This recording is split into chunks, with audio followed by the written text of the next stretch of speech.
Voy a leer la pregunta, ¿vale? Sí. Si fueras vecina de un municipio de más de 400 habitantes, de una zona despoblada pero cercana a importantes centros culturales como Toro y Zamora, con un destacado legado de su importante pasado industrial chocolatero, comparable al de Astorga, pero además textil y harinero, que está a punto de desaparecer o de ser olvidado, ¿qué harías para preservarlo? Pues como vecina, pues intentar fomentar los estudios y sobre el bien, que no sé si en este caso pues tiene los suficientes estudios, y si se puede, pues intentar incoar un expediente de declaración, ¿no? Sería lo primero. Hola, buenos días. Muchas gracias por las presentaciones. Soy Joaquín García, trabajo en la Fundación Santa María la Real y estamos aquí en representación del proyecto Ingenios Duero Douro, ¿vale? Que es un proyecto que trata de impulsar y valorizar este turismo industrial. Entonces, yo tengo una pregunta que os conecta a los dos, elegís quién quiere que la responda, y es acerca de esa desconexión que nosotros hemos percibido con nuestros primeros procesos de análisis. A ver, yo creo que sí que hay una conexión entre la administración y el mundo académico. El patrimonio industrial entre los especialistas está valorado, se considera, se conoce, pero falta la conexión con la sociedad, que es quien le otorga valor al patrimonio y, por lo tanto, la que decide qué es lo que se conserva y qué es lo que no se conserva. Entonces, realmente yo creo que aquí lo que nos faltan son estrategias para implicar a la población a través de estrategias de turismo responsable, de turismo sostenible, de apropiación de ese patrimonio que ha formado parte de su vida cotidiana, pero que de alguna forma se considera inadecuado o no se le otorga la importancia que realmente tiene. Y yo creo que la fase de conocimiento la tenemos ya bastante avanzada y falta realmente ese paso siguiente para poder implicar a la sociedad. Nosotros estamos en el proyecto tratando de generar un pequeño grano de arena para generar esa valorización, pero me gustaría, desde, por ejemplo, la Administración, qué implicación o qué responsabilidad o qué es lo que supone que uno de estos bienes esté dentro del catálogo. Si al propietario le supone algún tipo de obligación o no, pues ahí nos falta ese pequeño empuje a la Administración que es competente en la materia de protección de patrimonio, y luego desde el mundo académico cómo conseguir ese impulso y ese impacto. Y luego, otra cosa que es interesante es cómo medimos los impactos de las intervenciones que se realizan para ver realmente el efecto de lo que estamos realizando. Bueno, o sea, yo creo que hay varias preguntas.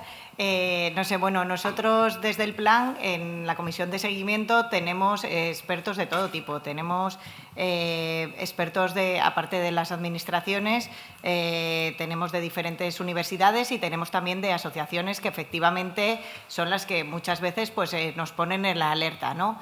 Y luego, en cuanto a que si forma parte del catálogo del plan, no tiene ningún tipo de protección especial, pero por lo menos lo tenemos reconocido ahí. No le da ningún tipo de protección legal especial. La protección la daría pues, que estuviese protegido por medio de una declaración y demás, pero es que nosotros somos técnicos y no llegamos a más. O sea, no es nuestra competencia ¿vale? Entonces ahí lo tenemos, lo hacemos lo que podemos, pues hasta dónde llegamos a poder tenerlo reconocido en un catálogo. Y luego, como acciones también para intentar involucrar a la ciudadanía, pues precisamente la del ciclo de buenas prácticas in situ, que por eso las hacemos in situ. En este caso yo creo que la mayor parte sois profesionales, pero ha habido otros lugares, como pueda recordar Riopar, donde sí que venían los anteriores trabajadores de las fábricas. Y ahí es por eso está una de las acciones que nosotros hacemos en ese sentido, ¿no? Y las hacemos in situ por ello. Luego las colgamos para quien no pueda venir, pero las hacemos in situ para involucrar a la sociedad y sobre todo a los antiguos trabajadores. Nos gusta mucho también que acudan.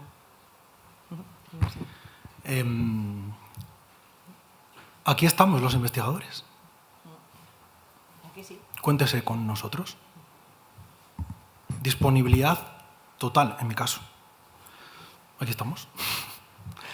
Segundo paso, porque parece un poco prepotente, pero segundo paso.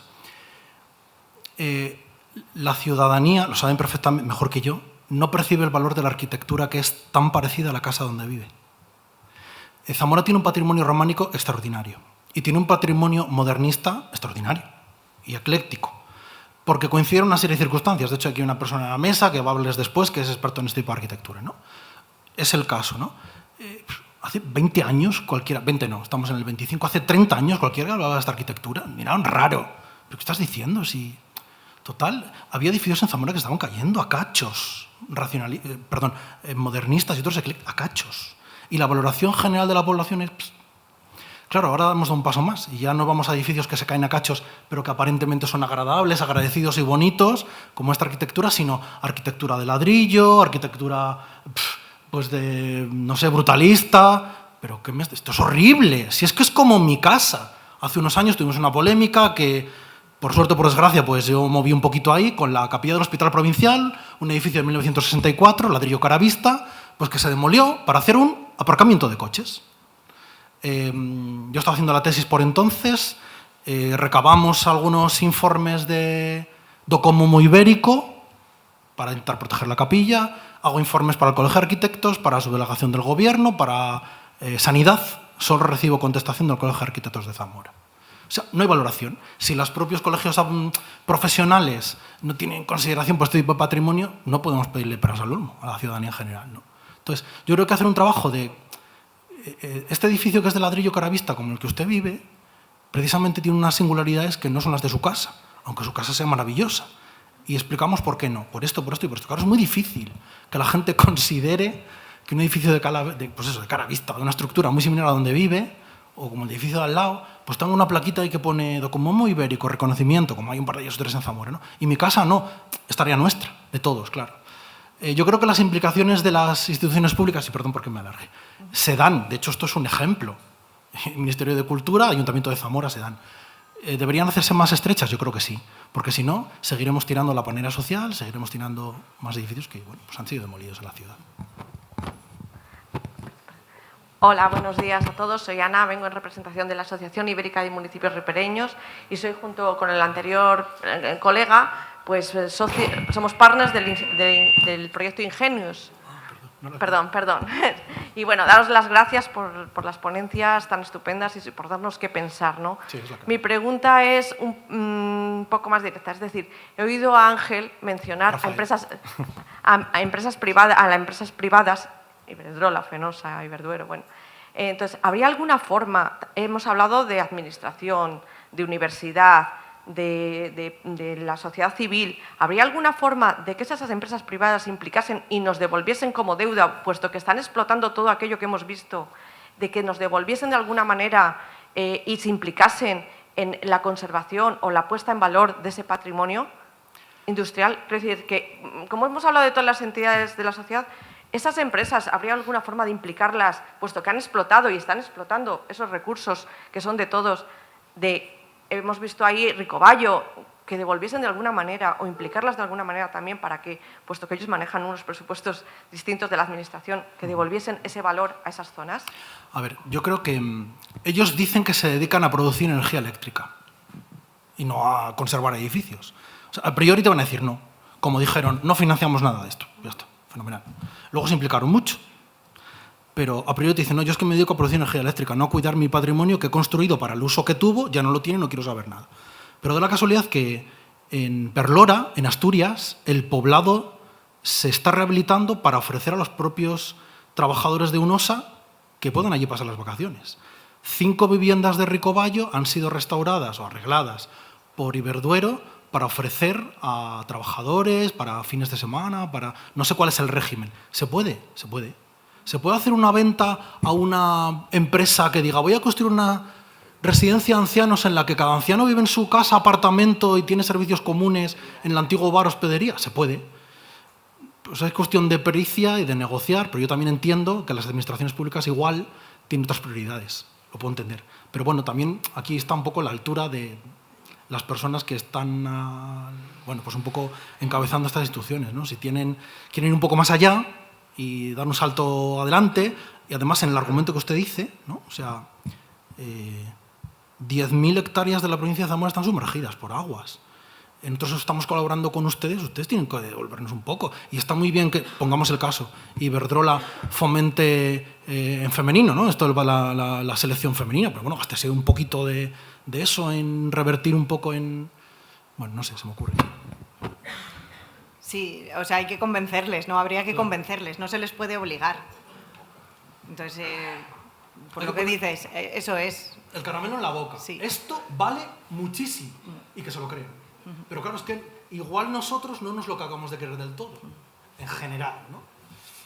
Claro, hasta que no nos lo creamos del todo no seremos convincentes. Cuando lo seamos, ya podremos ir con argumentos y decirles, señores, devuelvan algo del patrimonio social al colectivo. Creo. Totalmente de acuerdo, sí, sí. Nada, solamente algunos comentarios.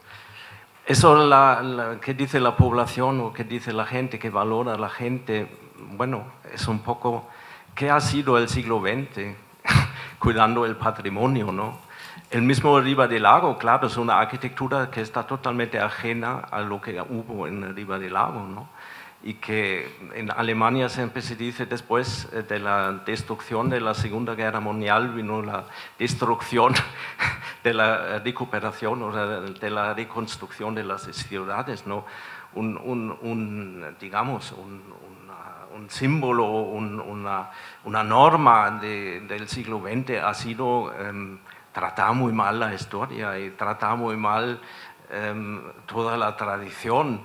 Y todos estos patrimonios, ¿no? Hay mucha discusión en Alemania, por ejemplo, sobre qué es patrimonio, si es años 50, edificaciones son patrimonio, y todo este debate, ¿no? Pero yo creo que es realmente un tema, una crítica también del movimiento moderno, cómo el movimiento moderno ha tratado la historia y la tradición, ¿no? Y en este sentido creo es un trabajo muy importante, muy amplio, que tenemos que hacer para que estos casos que nos dedicamos no sean algo exóticos o algo extraños, ¿no? Sino que debe ser una normalidad y no una excepción. Sí, sí. De acuerdo, estoy de acuerdo, sí. Bueno, vamos a ver, yo creo que es fundamental poner en valor el patrimonio que en este momento tenemos, pero también me parece fundamental poner en valor el que se ha perdido sobre todo en los últimos años. Me parece que es fundamental para valorizar adecuadamente lo que en este momento tenemos. Y Rafael ha comentado precisamente la capilla del Hospital Provincial, que se pudo evitar, perfectamente se pudo evitar. Posiblemente si esto hubiera ocurrido en otra comunidad autónoma se habría evitado. Pero también tenemos la harinera de San Isidro, y esto con la actual corporación, o al menos con el actual alcalde, se ha derribado. Y luego tenemos otros casos también, yo creo que sangrantes, ¿no? Como por ejemplo todo el tema de estaciones y apeaderos del tren de la Vía de la Plata, ¿no? Y yo, por ejemplo, soy del Perdigón y estoy muy afectado por la destrucción de la cerámica San Antonio, víctima de un incendio muy sospechoso, para muchos nada sospechoso, sino muy cierto. Y bueno, todo esto se pierde y se pierde de cualquier manera. Efectivamente, el problema fundamental, desde luego, las instituciones no van a defender lo que pueden defender, no mucho más, pero yo creo que es fundamental la sensibilización ciudadana, y en ese aspecto, pues la verdad es que aquí tradicionalmente yo creo que somos ejemplos de muy poca capacidad para ser capaces de amar y defender nuestro patrimonio. Por lo tanto, yo creo que es muy importante que hablemos de lo que tenemos y de mantenerlo, pero también de lo que acabamos de perder, porque todas estas pérdidas son recientes. Ya no hablo de la muralla del Ensanche o de las puertas de Sant Torquato o la puerta de Santa Clara, que la de Santa Clara yo algo conocí de ella, ¿no? Ya no hablo de esto, sino de algo absolutamente reciente, ¿no? De hace pocos meses o incluso años. Y bueno, pues Rafael, me parece importantísimo lo que has comentado, la difusión de todo ese patrimonio a través de la información, a través del periódico local. A mí me parece Me parece que los foros científicos están ahí. Es muy importante que se hagan publicaciones en esas plataformas, pero también es muy importante que se hagan esas publicaciones a nivel popular. A mí me parece fundamental la transmisión de la cultura a través de medios populares, como por ejemplo es nuestra opinión, el Correo de Zamora, ¿no? Así que, bueno, pues todo lo que puedo decir. Hola, buenos días. Soy Cristina, soy guía de turismo y con respecto a lo que se está comentando ahora, uno de los problemas que nos encontramos los guías es que muchas veces cuando queremos visitar ese patrimonio, porque sí que hay gente interesada en él y hay grupos que te lo demandan, el problema que nos encontramos es que normalmente nos encontramos con un no. El laboratorio de hidráulica, yo la última vez que he preguntado me han dicho que ya no tienen personal para hacer la visita guiada y que, bueno, que si son grupos de escolares o de ingenieros, que sí se lo abren, pero que para el turista en general como que no tienen tiempo para hacer esa explicación. Entonces, bueno, pues no sé si se os ocurre la manera de que los guías podamos, a ver, yo vengo a formarme, a aprender cuanto más mejor de todo el patrimonio que tengo alrededor, porque mi idea es que no solo los turistas, sino también la gente de cerca se sienta orgullosa de su patrimonio, presuma de él y muchas veces pues esas vivencias particulares de quien ha estado allí, quien tiene una anécdota, aporta mucho a nuestras visitas guiadas también. Entonces, un poco una simbiosis, que todo el mundo forma parte de la historia viva de ese edificio. Pero claro, cuando te encuentras con un no ya de entrada, es complicado hacerlo llegar. ¿Eres guía de una administración pública, del ayuntamiento o de una empresa privada? Soy autónoma. ¿Eres autónoma? Los guías no claro, trabajan. Pues es que, aquí somos todos autónomos, los guías vale. que hay. Es que, bueno, tendrías, si es una propiedad privada, es que tienes que buscar una forma de colaboración con la propiedad privada. Si fueses una institución pública, pues igual a través de un convenio, ¿no? Diciendo, nos abres las puertas, nosotros damos difusión, pero nos encargamos. Pero siendo autónoma, pues es que lo tienes que gestionar tú con la empresa privada. Es que no se les puede obligar tampoco. Les tienes que convencer. Bueno, buenos días. Yo soy arquitecta municipal del Ayuntamiento de Zamora. Bueno, cuestiones como las que habéis comentado nos perseguirán toda nuestra vida y, bueno, pues ahí las tendré yo hasta más allá de mi jubilación y demás, como la demolición de la capilla del hospital, pero bueno. Vamos al contexto en el que nos ocupa, que bueno, pues sería más aparte de un agradecimiento y al hilo de todo lo que estamos diciendo, porque parte de los problemas pensamos en positivo, que es en este sentido, pues este tipo de jornadas, ciclos y demás, pues favorece muchísimo parte de lo que estamos demandando, ¿no? Que esa concienciación. Y al hilo de eso, y a Rafael, bueno, aparte de agradecerle todos sus trabajos que tiene en relación con toda nuestra provincia y nuestra ciudad, pues también un comentario sobre Picote, porque yo misma también, quiero decir, bueno, tenemos aquí también a nuestros vecinos y hermanos portugueses, y yo misma me sorprendo de que hasta hace creo que 2 o 3 años, a través de una compañera, mi arquitecta que vive en La Raya, yo no conocía Picote y me pareció alucinante, porque si Rafael y yo valoramos un montón este patrimonio que hay en Zamorano, yo cuando vi lo de Picote dije, pues lo nuestro, bueno, se queda muy por debajo de esto. Entonces, bueno, al hilo de esto y la posible visita que va a ocurrir mañana, pues quería que hicieras un comentario sobre el patrimonio que existe allí. Bueno, como dice María Ángeles, como no te va a parecer mal, lo voy a decir. Fue profesora mía y fue una de las que me metió esto en vena. Picote se interviene, exactamente no sé qué año es, creo que 3 años después, creo que es el torno al 58, 59, creo que el proyecto es 61, 62. El lenguaje es otro mundo, o sea, no es mirar arquitectura rural ni historicista, no, es pura arquitectura del movimiento moderno, ¿vale? De hecho, la capilla es, pues, para hacer un paralelo, el pabellón de Portugal de Lisboa de la Expo del 98 de Souto de Mora, pues igual. O sea, una caja, completa caja, con un parapeto que te protege, o sea, una visera, y entras, es un cubo, es una caja, vamos. Esto es puro lenguaje de lo que se está haciendo Richard Neutra y otros arquitectos en Estados Unidos en esa misma fecha. Y está ahí al lado, ¿vale? Vayan a ver Picote, por favor. Es verdad lo que dice María Ángeles. Si comparamos, pero por lenguaje, quizá, a lo mejor, ¿no? Porque, bueno, otros elementos quizá... Y está ahí, claro. Tampoco salimos mucho. A lo mejor no viajamos demasiado. A lo mejor, no sé. Sí, O sea, y ya no solo Picote, quiero decir que el mismo Aldea Dávila tiene, que está ahí al lado, Salamanca ya es del mismo sistema Tormes, del que hemos hablado aquí, Tormes Duero, ¿no? También rehabilita un convento que era un eremitorio del siglo XVI, pero también hace unas casas, también un lenguaje completamente moderno, ¿no? Entonces, bueno, al final es viajemos, conozcamos lo nuestro, no vayamos a los núcleos gordos de turismo, que son muy atractivos, es verdad, pero bueno, no sé, hay que patear un poco la provincia, la conocemos poco, y los alrededores. Gracias. Gracias.